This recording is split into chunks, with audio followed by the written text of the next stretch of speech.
Alhamdulillah kita masih bisa melanjutkan kajian di pelajaran Khulasah Ta'zim al-Ilm. Bismillahirrahmanirrahim. Alhamdulillahi wa asyhadu an la ilaha illallah wa asyhadu anna Muhammadan abduhu wa rasuluh wa ala alihi wa sahbihi adada man ta'allam wa 'allam. Syekh memulai dengan hamdalah, dengan mengucapkan puji syukur kepada Allah dan bersyahadat bahwasanya tiada Tuhan yang berhak disembah selain Allah Subhanahu wa taala, dan bahwasanya Nabi Muhammad sallallahu alaihi wasallam adalah hamba Allah dan utusan Allah. Dan bersalawat juga kepada keluarga Nabi Muhammad sallallahu alaihi wasallam dan para sahabatnya. Ya, kata Syekh di sini ada man ta'allam wa 'allam. Sebanyak jumlah orang yang belajar dan orang yang mengajarkan. Nah, di sini maknanya apa? Syekh mengajak kita untuk muji Allah Subhanahu wa taala, ya, dan mendoakan bersalawat kepada Nabi Muhammad SAW dan para sahabatnya, ya, sebanyak-banyaknya. Ya, maknanya apa? Sebanyak-banyaknya. Nah, kemudian Syekh mengatakan amma ba'du fa inna hadzal 'abdi minal ilmi mawqufun 'ala haddi qalbihi min ta'dhimihi wa ijlalihi. Nah, sesungguhnya apa yang didapatkan oleh seorang hamba, sesungguhnya apa yang didapatkan oleh seorang hamba dari ilmu, itu tergantung dari bagaimana hati hamba tersebut dalam mengagungkan ilmu tersebut. Nah, ini paham? Yaitu bagian seorang hamba, ataupun kita katakan apa yang didapatkan oleh seorang hamba dalam ilmu dan mengamalkannya, itu tergantung dari hati dari seorang tersebut ketika ia mengagungkan ilmu tersebut. Faman imtala'a qalbuhu bi ta'dhimil ilmi wa ijlalihi saluha an yakuna mahallan lahu. Barang siapa yang memenuhi hatinya dengan pengagungan terhadap ilmu syar'i, ya, maka hati tersebut adalah Allah jadikan hati tersebut pantas menerima ilmu tersebut, dan ilmu tersebut akan bersarang di hati orang-orang yang mengagungkan ilmu.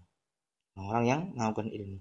Makanya penting kita mempelajari bahwasanya ilmu, ya, orang dikatakan ilmu dalam Al-Qur'an itu al-ilmun nafi', ilmu yang bermanfaat.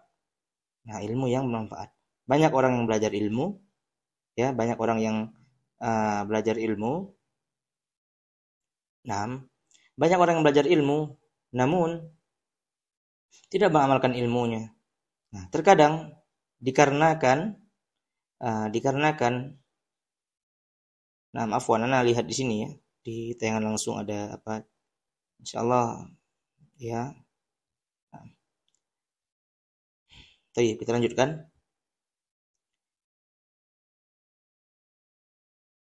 Baik, apabila hati tersebut bersih, hati tersebut dibersihkan, ya, maka hati tersebut pantas ataupun cocok untuk dimasuki oleh ilmu syar'i. Nah, qala asy-syekh wa biqadri nuqsani haibatil ilmi fil qalbi yanqusu haddul 'abdi minhu. Namun sebaliknya, apabila seorang kurang dalam perhatian dalam mengagungkan ilmu di hatinya, maka apa yang didapatkan oleh orang hamba tersebut, maka dia tidak mendapatkan ilmu yang bermanfaat. Nah, dikarenakan kurangnya perhatian, kurangnya pengagungan terhadap ilmu. Nah, ini yang kita akan pelajari 20 prinsip bagaimana seorang muslim mereka berhasil dalam mempelajari ilmu syar'i dan mengamalkannya dan mendakwahkannya.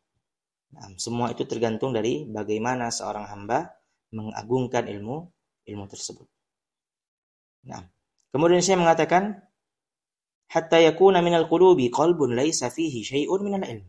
Sampai ada hati-hati orang itu, ya, ada orang yang hatinya tidak ada sedikit pun tersisa dari ilmu.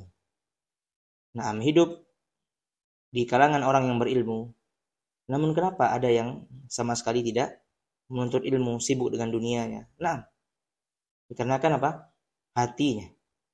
Rasulullah SAW bersabda, "Idza saluha Salahal jasadu kulluhu idza fasadat jasadu kulluhu ala wa hiyal qalb. Hati itu kalau bagus jasad seluruhnya. Namun kalau hati tersebut buruk, maka akan buruklah seluruh jasad tersebut, amal orang tersebut. Naam, Syekh mengatakan, "Faman 'azzama al-ilma lahat anwaruhu 'alaihi." Barang siapa yang mengagungkan ilmu, maka cerahlah, bersinarlah ya sinar ilmu tersebut padanya, nampak padanya. Wa fadat rusulu fununihi ilaihi, dan dia dengan izin Allah mudahkan baginya memahami bidang-bidang dalam agama. Ya, memahami akidah, memahami tauhid, memahami fikih, memahami adab dan seterusnya dari pelajaran-pelajaran agama. Pada kadar seseorang tersebut yang diwajibkan oleh Allah Subhanahu wa taala. Adapun banyak bidang-bidang agama yang lain sebagai alat bantu, ya, ilmu alat kata para ulama, itu dipelajari bagi orang-orang yang ingin mendalami agama. Adapun kewajiban untuk setiap muslim, ia mengetahui bagaimana cara beribadah kepada Allah. Ya, sebelumnya bagaimana ia membersihkan dirinya dari kesyirikan, ya, membersihkan diri kesyirikan dan seterusnya hingga dia mempelajari ilmu dan Allah izinkan ia untuk memahami ilmu agama. Dan banyak berdoa, ya teman-teman sekalian, banyak berdoa kepada Allah, minta petunjuk. Kita enggak mampu dengan keadaan kita yang lemah, kita enggak mampu kecuali dengan rahmat Allah Subhanahu wa taala. Kemudian Syekh mengatakan, walam yakun li himmatihi ghayatun illa talaqihi wala li nafsihi ladzatun illa al-fikru fihi. Insyaallah kami baca agak cepat di muqaddimah karena tujuan kita baca yang pertama. Syekh mengatakan,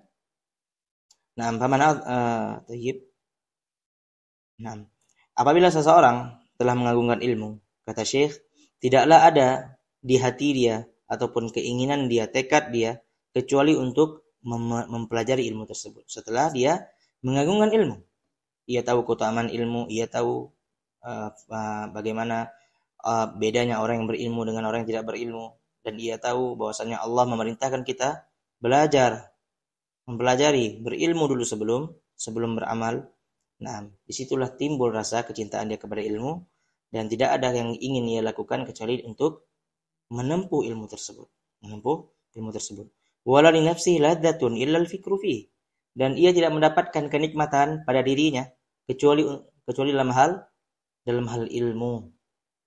Nah, hidup seorang muslim, seorang yang mengikuti sunnah Nabi Muhammad SAW. Nah, mereka hidupnya indah.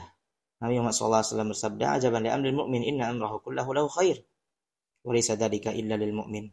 In asabahu sarra syakara fakana khairan lah, wa in asabahu dharra sabara fakana khairan lah." Maknanya, sungguh menakjubkan kehidupan orang-orang yang beriman. Ya, karena mereka, ya, setiap kondisi yang Allah berikan di dunia, mereka itu berbeda dari orang-orang yang tidak beriman. Ketika mereka ditimpakan oleh Allah, apabila Allah berikan bagi mereka nikmat, maka dengan nikmat tersebut ia makin dekat kepada Allah. Dan ketika Allah uji dia dengan cobaan tersebut, ia bersabar kepada Allah Subhanahu wa taala. Sungguh nikmat orang-orang yang beriman. Dan keimanan tidak mungkin akan muncul kecuali dengan menuntut ilmu agama. Kemudian, wa ka'anna Aba Muhammadin ad-Darimi al-Hafidh lamaha hadzal ma'na fa khatama kitab al-ilmi min sunanihi al-musammah bil musnadil jami' bi babin fi idhamil ilm. Seakan al-Imam Muhammad ad-Darimi al-Hafidh, seorang ahli hadis, salah satu yang memiliki buku hadis tersebut merupakan buku hadis rujukan yang dikenal dengan Sunan Ad-Darimi. Naam, lama hadzal ma'na fa khatama kitab al-ilmi min sunanil musamma bil musnad al-jami'. Dan al-Imam Ad-Darimi mengakhirkan kitabnya itu dengan judul I'dhamil ilm, yaitu mengagungkan ilmu. Nah, maknanya apa? Syekh Shalih Al-Utsaimin menjelaskan kepada kita semua bahwasannya mempelajari 20 simbol-simbol ataupun simpul-simpul, prinsip-prinsip dalam mengagungkan ilmu itu sudah ada yang mendahulunya sebelumnya. Itu Al-Imam Muhammad Ad-Darimi. Nah, pada bukunya Al-Musnad Al-Jami' yang dikenal dengan Sunan Ad-Darimi. Termasuk dari kutub At-Tis'ah, buku hadis. Kemudian Syekh mengatakan wa a'wanu syai'in 'ala al-wusuli ila i'dhamil ilmi wa ijlalihi ma'rifatu ma'aqili ta'dhimi. Dan satu hal yang sangat memudahkan kita untuk mencapai yang memudahkan kita untuk bisa mengagungkan ilmu tersebut itu dengan apa? Mengetahui prinsip-prinsip untuk mengagungkan ilmu tersebut. Nah, 20 prinsip, 20 simpul. Ya, ma'aqid ini maknanya simpul dalam bahasa Arab. Namun kita artikan dengan prinsip agar lebih mudah dipahami. Itu 20 prinsip bagaimana seseorang dapat memuliakan ilmu. Wahiyal usulul jami'ah al-muhaqqiqatu li'azamatil ilmi fil qalbi, yaitu usul, pondasi-pondasi pokok. Ya, pondasi-pondasi pokok. Ya, banyak cara kita untuk mengagungkan ilmu, namun 20 ini adalah pondasi pokok. Yang dari 20 tersebut akan kita dapatkan bagaimana cara mengagungkan ilmu syar'i. Na'am, faman akhadha biha kana mu'azziman lil ilmi mujillan lahu. Na'am, dan barang siapa yang mempelajarinya, maka insyaallah taala ia dapat menjadi orang yang mengagungkan ilmu. Na'am, wa man dayya'aha falinafsihi adha. Dan barang siapa yang meninggalkannya, menyepelekannya, tidak mempelajarinya, na'am, wa falinafsihi adha, maka dia telah menyia-nyiakan dirinya. Na'am, terkadang banyak orang yang menuntut ilmu kemudian futur dalam menuntut ilmu, mungkin dikarenakan ia tidak memahami bagaimana pengagungan terhadap ilmu. Maka banyak-banyaklah kita berdoa kepada Allah Subhanahu wa taala, karena apapun, sepintar apapun kita, cerdas apapun kita, tetap saja kita hamba yang lemah. Minta petunjuk kepada Allah Subhanahu wa taala, minta petunjuk kepada Allah dan minta agar Allah memahamkan kita ilmu agama. Falihawa walihawahu ata. Dan orang-orang tersebut orang-orang yang meremehkan permasalahan pengagungan terhadap ilmu, maka orang tersebut merupakan orang yang mengikuti hawa nafsunya.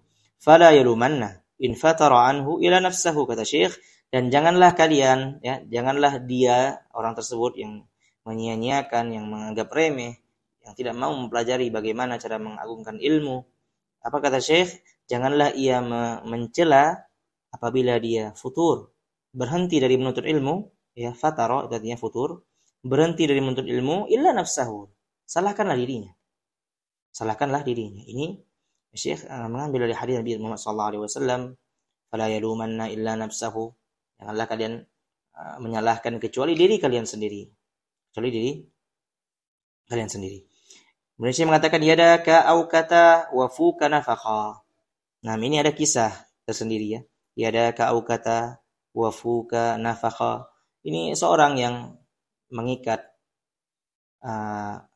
dia membuat kapal, ya, dia ikat sendiri, nah, dia tiup sendiri, dia beli sendiri gitu kan. Nah, tapi nggak paham caranya, akhirnya tenggelam pun dengan sendirinya. Nah, subhanallah, banyak orang yang mempelajari ilmu, nah, tidak mau mendengar kata-kata para ulama, mempelajari adab-adab ilmu, nah, lelah letih dalam menuntut ilmu. Terkadang dia bisa menjadi orang yang termasuk orang yang futur dalam menuntut ilmu. Fala yalumanna illa nafsahu. Janganlah menyalahkan kecuali diri kalian sendiri. Itu kata Nabi Muhammad sallallahu alaihi wasallam. Syekh menukil di bukunya. Wa man la yukrimul ilma la yukrimuhul ilm. Jelas. Barang siapa yang tidak mengagungkan ilmu, maka sungguh ilmu tersebut tidak akan mengagungkannya. Al-jaza min jinsil amal. Balasan tersebut sesuai dengan amal yang kita lakukan. Nah, bahkan kata para ulama, kalaupun kita meluangkan seluruh waktu kita untuk ilmu, maka ilmu tersebut tidak akan memberikan kita kecuali sedikit dari ilmu tersebut. Nah, maka dari itu jamaah sekalian yang mati oleh Allah Subhanahu wa taala, perlu kita memperhatikan bahwasannya letakkan perhatian kita terhadap ilmu, ya, semampu kita, semampu kita, dan pelajarilah hal-hal yang wajib. Yang wajib untuk dipahami oleh penuntut ilmu, dan dipahami oleh umat muslimin, kaum muslimin secara umum. Dakwah semampumu.